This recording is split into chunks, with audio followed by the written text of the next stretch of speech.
Regina గారు, మీకు director వచ్చి ఈ మూవీ స్టోరీ చెప్తున్నప్పుడు మీకు ఎక్కడో ఒక చిన్న డౌట్ రాలేదా? ఇది ఎక్కడో విన్నాం, ఎక్కడైనా గుర్తొస్తలేదు అని చెప్పి ఎక్కడేమి అనిపియలేదా? ఒకసారి గుర్తు తెచ్చుకోండి. మీ పాత మూవీ స్టోరీలా లేదు. ఒక 30-40% ఆఫ్ ద స్టోరీ మొత్తం మీ ప్రీవియస్ మూవీ. మీలో ఎవరైనా మూవీ ఏందో చెప్తారా? కింద కామెంట్స్ లో చెప్పండి. సో గైస్, ఇప్పుడే 'మరీచిక' అనే ఒక మూవీకి వెళ్ళొచ్చిన, సెకండ్ షోకి వెళ్ళొచ్చిన. ఇంకా మూవీ ఎట్లా ఉందని మాట్లాడుకుంటే రకరకాలుగా ఉందండి. అంటే ఒక ఒక ఒక లైన్ లో చెప్పడానికి మీకు రావట్లేదు. లైక్ టూ మెనీ కన్ఫ్యూజన్స్ అండి. ఫస్ట్ ఈ స్టోరీ అంటారు, లేదు లేదు రాంగ్, నెక్స్ట్ ఇంకో స్టోరీ అంటారు, లేదు అది కూడా రాంగ్, ఇంకో స్టోరీ అని చెప్తారు. అంటే బేసిక్ గా ఒక కన్ఫ్యూజన్ లో పడేస్తారు ఆడియన్స్ ని. మూవీ మొత్తం అయిపోయాక మీరు ఒకసారి థింక్ చేసుకుంటే ఒక thin line, like proper one thin line story ఇది. దాన్ని అటు తిప్పి ఇటు తిప్పి దోశని అటేసి ఇటేసి మొత్తం మాడిపోయిన దోశ మన మొఖాన్ని కొట్టిరు. ఇది ఒక సస్పెన్స్ మూవీ. ఇది ఒక ప్రాపర్ సస్పెన్స్, లైట్ గా సెకండ్ హాఫ్ లో హారర్, ఒక థ్రిల్లర్ కైండ్ ఆఫ్ మూవీ. ఇలాంటి దాంట్లోకి కామెడీ ఎందుకు పెట్టాలనిపిస్తుంది నాకు అర్థం కావట్లేదు. ఆ క్యారెక్టర్, ఒక క్యారెక్టర్ వస్తా ఉంటది పేకాట పాపారావు లెక్క. ఆయన వచ్చినప్పుడల్లా వచ్చేసాడు నాయన అని చెప్పి తల పట్టుకుంటాం. అంత అంటే అంత బేకార్ కామెడీ ఉంటుంది. ఒక 10 నిమిషాలు, ఇంకొక 10 నిమిషాలు ఏంటంటే ఒక 2 పాటలు వస్తాయి. మీ జాన్రా ఏంటి, మీ కాన్సెప్ట్ ఏంటి, ఆ సాంగ్ ఏంటి? సరే, ఒక సాంగ్ ఏదో రిలవెన్స్ ఉంది అనుకున్నాం. ఆ సాంగ్ ఎంత ఇంట్రెస్టింగ్ ఉండాలి, ఎంత కొంచెం మంచి చూడడానికి మంచిగా ఉండాలి కదా. వినడానికి బాలేదు, చూడడానికి బాగాలేదు, మొత్తం మాంటేజ్ లో చూటేసిరు. ఇది కాకుండా మిగతా స్టోరీ ఎట్లా ఉందంటే మాత్రం ఇది థియేటర్ స్టోరీ కంటే కూడా ఒక ప్రాపర్ ఓటీటీ మూవీ అండి. లిటిల్ గా ఒక ఓటీటీ మూవీ ఫీలింగ్ వచ్చింది నాకైతే. ఈ మూవీ ఇంట్రెస్టింగ్ గా రావడానికి మెయిన్ రీజన్ ఏంటంటే actors, especially Regina Cassandra and Anupama Parameswaran. వీళ్ళ ఇద్దరి వల్ల మూవీ చాలా ఇంట్రెస్టింగ్ అనిపిస్తుంది. అక్కడక్కడ మాత్రమే కొంచెం ఇంట్రెస్టింగ్ అనిపించింది. రెజినా కసెండ్రా వచ్చేసి యూకే ఆర్ యూఎస్ రిటర్న్ అమ్మాయి. అంటే అక్కడ సెటిల్ ఇక్కడ ఇండియాకి వస్తుంది. సో ఆమె యాక్సెంట్ గానీ, ఆమె డ్రెస్సింగ్ సెన్స్ గానీ, ఆమె మాట్లాడే విధానం గానీ పర్ఫెక్ట్ అండి. చాలా అంటే చాలా మంచి యాక్టింగ్ చేసింది.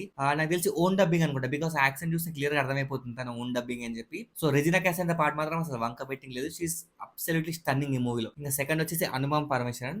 ఆమె కూడా చూడనికి అంత ఫస్ట్ హాఫ్ లో ఒక క్లిప్పులు పెట్టుకుని ఫెన్సింగ్ వేసుకుని ఉంటది కానీ లైక్ ఆ క్యారెక్టర్ కి తగ్గట్టే చాలా మంచి, చాలా అంటే చాలా మంచి పర్ఫార్మెన్స్ ఇచ్చింది.